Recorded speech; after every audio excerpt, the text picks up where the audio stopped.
الحمد لله نحمده ونستعينه ونؤمن به ونتوكل عليه ونعوذ بالله من شرور أنفسنا ومن سيئات أعمالنا من يهده الله فلا مضل له ومن يضلل فلا هادي له ونشهد أن لا إله إلا الله وحده لا شريك له ولا وزير له ولا ند له ولا مثل له ولا مثال له ونشهد أن سيدنا وسندنا وحبيبنا وحبيب ربنا وطبيب قلوبنا سيدنا محمدا صلى الله عليه وسلم أرسله الله تعالى إلى كافة للناس بشيرا ونذيرا وداعيا إلى الله بإذنه وسراجا منيرا أما بعد فأعوذ بالله من الشيطان الرجيم بسم الله الرحمن الرحيم والفجر وليال عشر والشفع والوتر والليل إذا يسر صدق الله العظيم وبلغنا رسوله النبي الأمي الكريم ونحن على ذلك من الشاهدين والشاكرين والحمد لله رب العالمين اللهم صل على سيدنا محمد وعلى آل سيدنا محمد وبارك وسلم اللهم صل على سيدنا محمد وعلى آل سيدنا محمد وبارك وسلم اللهم صل على سيدنا محمد وعلى آل سيدنا محمد وبارك وسلم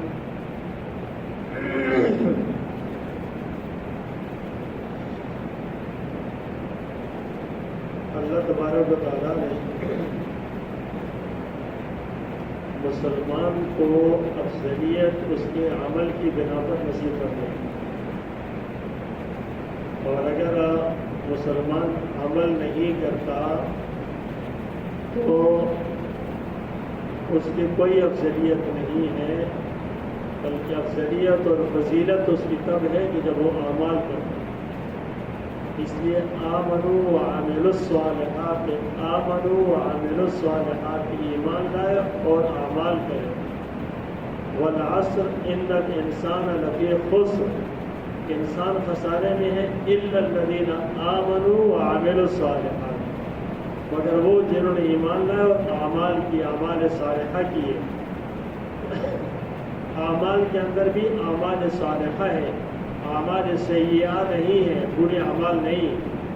آمنوا وعملوا الصالحات، نیک اعمال کیے، اچھے اعمال کیے۔ اور نیک اور اچھے اعمال کسے کہتے ہیں؟ نیک اور اچھے اعمال اسے کہا جاتا ہے کہ جو اللہ اور اللہ کے رسول صلی اللہ علیہ وسلم کی مرضی کے مطابق ہو، اللہ کی منشا کے مطابق، رسول اللہ صلی اللہ علیہ وسلم کی سنت کے مطابق جو اعمال ہوں وہ اعمال صالحہ کہلاتے ہیں۔ جس کے اندر ارادے بھی ٹھیک، نیت بھی ٹھیک ہو، اعمال بھی صحیح طریقے کے مطابق ہو تو تب جا کر اعمال صالحہ کہلائیں گے، وگرنہ یہی عمل کرنے والا اعمال صالحہ بھی ہے تو اعمال سیئہ بھی ہے۔ من جاء بالحسنۃ فلہ عشر امثالها، جو نیکی لے کر آئے، لیکن کون سی؟ بالحسنہ، نیکی لے کر آئے، اچھائی لے کر آئے۔ ومن جاء بالسیئہ، اس کا مطلب ہے کہ یہ دونوں چیزیں پائی جاتی ہیں، حسنہ بھی پائی جاتا ہے، نیکی بھی، اور برائی بھی پائی جاتی ہے۔ یہ نیکی بھی، یہ برائی بھی، یہ اسی انسان سے صادر ہوتی ہے۔ یہ یہی انسان ہے، اچھائی بھی کرتا ہے تو یہی، اور برائی بھی کرتا ہے تو یہی ماحول اور معاشرے کے اندر خرابیاں یہ کسی اور مخلوق سے نہیں، انسان کی بدعمالیوں سے پیدا ہوتی ہے۔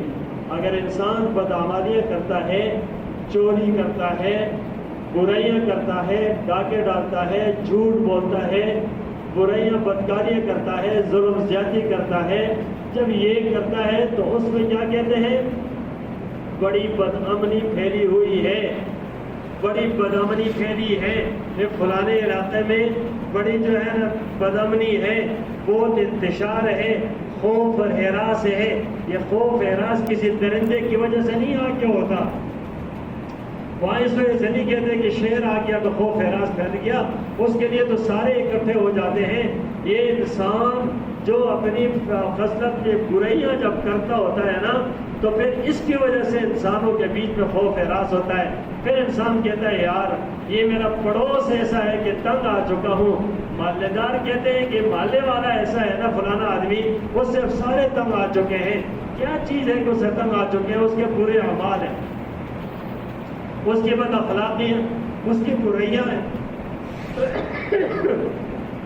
یہی برائیاں اس انسان سے جب صادر ہوتی ہے تو زمین والے بھی تنگ اور آسمان سے رحمتوں کے فیصلے بھی نہیں ہوتے، آسمان سے رحمتوں کے فیصلے بھی نہیں ہوتے۔ یہ آدمی جب برائیاں لے کر ماحول اور معاشرے میں چل رہا ہوتا ہے نا تو آسمان سے اس پر تو غضب اور لعنت برستی ہے۔ اب اوپر والے بھی تنگ ہوتے ہیں، یہاں والے ہو گئے نا، اب اوپر والے کیا معاملہ ہوتا ہے؟ اسی زمین میں اڑوس پڑوس میں کھیتیاں ہیں، رحمت کی بارش کی ضرورت ہے، وہ نہیں ہوتی، اب وہ سارے کے سارے اناج دینا بند کر دے گی، اس لیے کہ اس کی بے برکتی کی وجہ سے وہ نہیں ہو رہی۔ پھر اس کے ساتھ کیا ہوتا ہے؟ اس کے ساتھ بارشیں نہیں ہوتی، جب بارشیں نہیں ہوتی تو یہ زمین اور آسمان کے درمیان میں پائے جانے والے کیڑے مکوڑے اور پرندے جب ان کے اوپر آتی ہے مسائل تو یہ بد دعا کرتے ہو اس انسان کے لیے کہ جس کی بدعمالیوں کی وجہ سے وہ بھی محروم ہو رہے ہیں۔ اور یہ زمین کا سبزہ، جو زمین کا سبزہ باران رحمت کی وجہ سے آتا ہے، جو بدعمل انسان ہوتا ہے، جس محلے کے اندر برائیاں ہوتی ہیں، اس کے اوپر پھر رحمتیں نہیں برستی تو پھر یہ زمین کے اندر خشک سالی اور قحط کا سما ہوتا ہے۔ پھر یہاں پر کیا ہے کہ بس شیطان کا ڈیرا ہے اور رحمان غائب ہے، سنتیں نظر نہیں آتی، اور سنتوں کے علاوہ پھر کیا ہے؟ ہر طرح سے برائیاں اور نحوست ہے۔ پھر انسان کیا کہتا ہے؟ اس محلے میں نہیں جانا، اس جگہ پہ نہیں جانا، یار بچ کے رہنا۔ یہ کیا چیز ہے؟ کس وجہ سے؟ وہاں کون سی ایسی مخلوق ہے؟ یہ انسان اپنی بدخصلت کے ساتھ، برائیوں کے ساتھ جب کہیں ہوتا ہے تو تباہی مچ جاتی ہے۔ ایک طرف تو یہ فیصلے ہیں، اور دوسری طرف جب کسی جگہ کے اندر عمل ہوتے ہیں، اعمال ہوتے ہیں، قرآن مجید کی تلاوت ہے، قرآن مجید کی درسگاہ ہے، مسجد ہے، آباد ہے، کہیں قرآن کی کلاس لگی ہوئی ہے اور 24 گھنٹے وہاں بچے قرآن پڑھ رہے ہیں، کہتے ہیں کہ 40 گھروں پر اللہ تبارک تعالیٰ کی مسلسل رحمتیں نازل ہوتی ہیں۔ اس آدمی اس ماحول کی وجہ سے جہاں ایک گھر میں اگر قرآن کی تلاوت ہے وہاں پر نیکی ہے، ارد گرد کے 40 گھر اس سے سیراب ہو رہے ہیں۔ حضرت عبداللہ بن مبارک رحمۃ اللہ علیہ، اس کا ایک مکان تھا اور اس کے پڑوس میں رہنے والا ایک آدمی وہ اپنا مکان بیچ رہا تھا، وہ یہودی تھا، وہ مکان بیچ رہا تھا، مکان کی قیمت لگی، اس نے کہا اس کی قیمت 1000 دینار ہے، لیکن وہ یہودی کہہ رہا تھا میں اس کو 2000 دینار میں بیچوں گا۔ لوگوں نے کہا بھائی یہ کس لیے؟ آپ کا مکان تو اس کی قیمت تو مارکیٹ کا ریٹ 1000 ہے، آپ 2 میں۔ اس نے کہا اس لیے 1000 تو اس مکان کی قیمت ہے اور 1000 یہ جو پڑوس میں عبداللہ بن مبارک ہے نا رحمۃ اللہ علیہ، اس کے پڑوس میں ہونے کی وجہ سے دے رہا ہوں۔ اس کی ویلیو بڑھ گئی ہے کہ ساتھ میں نیک انسان رہ رہا ہے۔ وہ جب تہجد پڑھتا ہے، وہ جب دعائیں کرتا ہے، وہ جب اپنے اللہ کو راضی کرتا ہے، وہ جب شب بیداری کر کے روتا ہے، وہ جب اللہ کو راضی کر رہا ہوتا ہے تو ایک اس کے گھر پر نہیں، اڑوس پڑوس کے سارے گھر اس سے متاثر ہوتے ہیں۔ تو اب دیکھیں اعمال کی برکتوں کو، دیکھیں اعمال کی برکتوں کو. اور جس وقت انسان قرآن پڑھ رہا ہوتا ہے، جب راتوں کو اٹھ کر عبادت کر رہا ہوتا ہے، اس وقت کیا ہوتا ہے؟ اس وقت کہتے ہیں، حدیث میں آتا ہے، آسمان سے رحمت کا فرشتے اتر آتے ہیں اور وہ رحمت کا فرشتے اس مقام کو گھیر لیتے ہیں، مقام کو گھیر لیتے ہیں. اس لیے یہاں عبادت ہو رہی ہے. حفتہم الملائکہ ونزلت علیہم السکینہ، سکینہ نازل ہوتا ہے. وغشیتہم وغشیتہم الرحمہ، رحمت ڈھانپ لیتی ہے، فرشتے آ کر اس کو ڈھانپ لیتے ہیں. پھر اس کے بعد یہ ہوتا ہے کہ یہ آسمان زمین کے درمیان رہنے والے مخلوق یہ ساری کی ساری اس کے لیے دعا کر رہی ہوتی ہے، اس کے لیے دعا کر رہی ہوتی ہے، یا اللہ اس پر رحمت نازل فرما، اس پر رحمت نازل فرما. فرشتے دعا کر رہے ہیں، جاندار مخلوق جتنی بھی ہے، چرند پرند، وہ دعا کر رہے ہیں. یہاں تک کہ سمندر کے اندر حتی الحیتان، یہاں تک کہ سمندر حتی الحوت فی الحیتان، یہاں تک کہ سمندر کے اندر مچھلیاں بھی اس شخص کے لیے دعا کر رہی ہوتی ہے جو نیک اعمال کر رہا ہوتا ہے. اور پھر یہی ایریا جہاں سے عمل ہوتا ہے نا، الیہ یصعد الکلم الطیب والعمل الصالح یرفع، کہ نیک اعمال، اچھے اعمال یہ اوپر اٹھتے ہیں، یہ اوپر اٹھتے ہیں، اور یہ عمل اوپر اٹھتا ہے، یہ فضا ساری معطر ہو جاتی ہے اس کی وجہ سے. آپ صلی اللہ علیہ وسلم جب معراج میں تشریف لے گئے، آپ صلی اللہ علیہ وسلم نے فرمایا، مجھے راستے کے اندر روشنیاں آتی جاتی نظر آئی. روشنی کیا تھی؟ یہ مخلوق جب زمین پر کہتی ہے سبحان اللہ الحمدللہ، یہ الحمدللہ سبحان اللہ، آسمانوں پر چڑھ رہے تھے، روشنیوں کی طرح آسمانوں پر یہ نیکیاں جا رہی تھی. اور یہ شخص جو نیک ہوتا ہے اس کے لیے آسمانوں کا ایک دروازہ کھلتا ہے، آسمانوں کا دروازہ کھلتا ہے، اور یہ دروازہ ایک رحمت کا دروازہ ہوتا ہے، ایک برکت کا دروازہ. یہ رحمت اور برکت اس کے اوپر جو جاری ساری ہوتی ہے نا، یہ دروازہ کھلا رہتا ہے اس کے لیے، اور اس کے لیے برکتیں نازل ہوتی ہے، رحمتیں نازل ہوتی ہے، سکینہ نازل ہوتا ہے، اور رزق کا ایک دروازہ کھلتا ہے، اور یہ جاری ہوتا مسلسل اس کے لیے. جب مر جاتا ہے تو پھر آسمان کا یہ دروازہ بند ہو جاتا ہے، پھر آسمان بھی روتا ہے، اور جو پورا ہوتا ہے فما بکت علیہم السماء والارض، اس کے لیے نہ آسمان رویا نہ زمین رویا. اس کے لیے تو لوگ تنگ تھے، کہتا ہے شکر ہے کہ اسے جان چھوٹی. تو میرے بھائیوں، ہم وہ کون سے لوگوں میں سے ہونا چاہتے ہیں کہ جن کے لیے دنیا اور سارے لوگ دعا کریں، یا ان میں سے ہو جائیں جس کے لیے سب دعا کریں؟ یہ ہمارے اپنے اختیار میں سے ہے، ہمارے اپنے اختیار میں سے ہے. اب اس رحمت کا دروازے کھولنا چاہتے ہیں یا یہاں پر غضب نازل کرانا چاہتے ہیں، یہ اس انسان کے اختیار میں ہے. اور یہ عشر ذی الحجہ، یہ عشر ذی الحجہ جب شروع ہوتا ہے نا، تو اس کے اندر اللہ پاک نے فرمایا والفجر ولیال عشر، ان 10 راتوں کی قسم کھائی ہے. کیوں قسم کھائی ہے؟ سب سے زیادہ محبوب، بلکہ روایات میں آتا ہے سب سے زیادہ پسندیدہ ایام جن میں لوگ عمل کرتے ہیں نا، وہ یہ 10 راتیں، یہ 10 دن 10 راتیں جو کہ عشر ذی الحجہ کے سب سے زیادہ پسندیدہ. تو اس کے اندر نا، اس کے آپ حضرت عائشہ رضی اللہ عنہ فرمایا کہ ما من ایام، کہ فرمایا کہ کوئی ایام ایسے نہیں ہے کہ عمل صالح اس کے اندر سب سے زیادہ پسندیدہ ہو، مگر وہ یہ دن ہے 10 ذی الحجہ کے جس کے اندر اللہ پاک کو اعمال بہت زیادہ پسند ہے.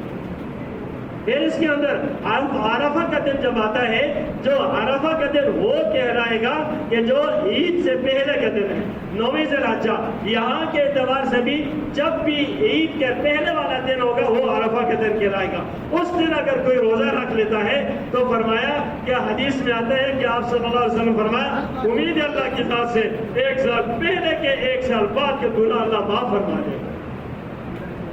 اور ان راتوں کے اندر اگر کوئی شخص کسی بھی رات میں اگر رات کو اٹھ کر تہجد پڑھتا ہے، عبادت کرتا ہے، اس کو لیلۃ القدر میں عبادت کرنے جیسا ثواب ملے گا. اللہ کی طرف سے عنایات دیکھیں میرے بھائیوں، کوئی دستور طے کر لینا چاہیے نا، کیا وہ یہ کہ خدا کے لیے ان ایام میں گناہ چھوڑ دے، بس ان ایام میں گناہ چھوڑ دے، گناہ چھوڑ دے. یار یہ تو نہ ہونا برائی تو نہ جائے ہماری طرف سے نا. جن گناہ میں ہم لگے ہوئے ہر ایک انسان جانتا ہے بھائی ان ایام میں گناہ نہ کرے، غیبت نہ کرے، جھوٹ نہ بولے، کسی کی برائی نہ کرے، یہ نہ کرے، یہ تو نہ جائے نا. اور جب انسان اس گناہ کو چھوڑے گا، نہیں کرے گا نا، نہیں صادر گناہ اس سے اندر سے نہیں نکلے گا تو نیکی نکلے گی، اللہ توفیق دے گا، ہوگی تو گناہ تو نہیں نکلے گا نا. برائی کے اندر تو مبتلا نہیں ہوگا، اوپر سے غضب تو نہیں آئے گا. تو ان ایام کو قدر کرنے کے طریقہ، پہلا طریقہ یہ ہے کہ بھائی گناہ چھوڑ دینا ایام. اور جب چھوڑ دے گا اللہ پاک اس کی رحمت، اس کی برکت سے ہو سکتا ہے اس کے دل کو روشن کر دے کہ بھائی یہ ارادے سے گناہ کو چھوڑ رہا ہے، ارادے سے گناہ کو چھوڑ رہا ہے. تو یہ برکت کا ایام اس لیے کہ عمل کرنے کے. اب جس نے قربانی کرنی ہے، اللہ جس کو توفیق میں قربانی کرنی ہے، اس کے لیے مستحب عمل ہے کہ وہ اس عشرہ ذی الحجہ کے شروع ہونے سے پہلے ناخن وغیرہ زائد بال کاٹ لے، اور اس کے بعد پھر وہ نہ کاٹ. جب اس سے پہلے کاٹ لے، اس کے بعد اس کے شروع ہونے کے بعد پھر نہ کاٹے. وہ بھائی نہ کاٹے. زائد بال سے مراد جو انسان کے جو زیر بال ہے، بغلوں کے بال ہے، زائد بال ہے، ان کو بھی نہیں کاٹنا. اب داڑھی کی طرف نہ جائے، داڑھی تو ویسے بھی نہیں کاٹنی بھائی، داڑھی تو ویسے بھی واجب ہے، اس کی طرف نہ جاؤ، وہ تو ویسے بھی واجب، وہ تو رکھے ہی رکھے، گناہ ہے اس کو تو رکھے ہی رکھے. ویسی زائد بات، کوئی خط لے رہا ہے، کوئی یہ کر رہا ہے تو اس کو بھی نہ لے، چھوڑ دے. لیکن مستحب عمل ہے، لوگ اس کو فرض کا درجہ نہ دیں. اپنے حیثیت پہ ہر عمل کو رکھنا یہی عبادت ہے. ہر عمل کو اپنے حیثیت پہ رکھ کر کرنا یہی عبادت ہے. جب حیثیت سے بڑھ جائے تو پھر عبادت نہیں رہتی، پھر وہ بدعت بن جاتی. تو اس لیے ہمیں شیطان کی کوشش ہوتی ہے کہ وہ انسان کو آگے بڑھائے یہاں تک کہ وہ سنت و مستحب کو بھی لے کر فرض درجہ دے دیتا ہے، اور انسان اسی طریقے سے لانے کا. یہ نہیں کرنا چاہیے. تو ہمیں چاہیے ہے کہ ہم نیکی کے راستے کو اختیار کریں. اب نیکی کا معلوم نہیں، معلوم ہے یہ نیکی ہے یا نہیں، سنت کا طریقہ معلوم، وہ پوچھ لیں، اس عالم سے پوچھ لیں. تو جب پوچھ لیں گے تو بات بن جائے گی، پھر ہمیں تسلی ہو جائے گی، سکون ملے گا. یار میں نے پوچھا اور مجھے تسلی سے جواب ملا، اب یہ کام میں نے کرنا ہے. اور ایک شک شبہ دل میں بیٹھا ہوا ہے نا، پوچھتا بھی نہیں ہے، تو وہ اسی طریقے سے شک کے ساتھ رہے گا. اس کے شک کے اوپر زیادہ شک غالب ہوتا ہے نا تو انسان کا وضو بھی نہیں رہتا. مثال کے طور پہ ایک آدمی ہے، وہ یہ کہتا ہے میرا وضو ہے یا نہیں ہے، وضو ہے یا نہیں ہے. اس کو یاد نہیں ہے کہ میں نے بے وضو ہوا تھا یا نہیں. اس کے اندر دو درجے.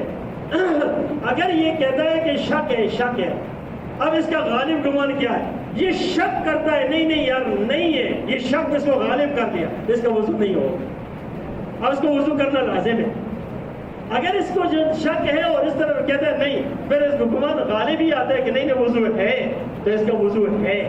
تو انسان ایمان کے اندر تو شک میں نہ رہے نا، ایمانیات میں شک میں نہیں رہنا چاہیے، مسائل میں شک میں نہیں رہنا چاہیے، دور کریں. اور اللہ پاک نے فرمایا فَاسْأَلُوا أَهْلَ الذِّكْرِ إِن كُنتُمْ لَا تَعْلَمُونَ. نہیں علم تو اہل علم سے پوچھ لو. تو میرے بھائیو، ہمارا اللہ ہمارے بہت قریب ہے، ہمارا اللہ ہمارے بہت قریب ہے، ہر وقت ہمارے ساتھ ہے.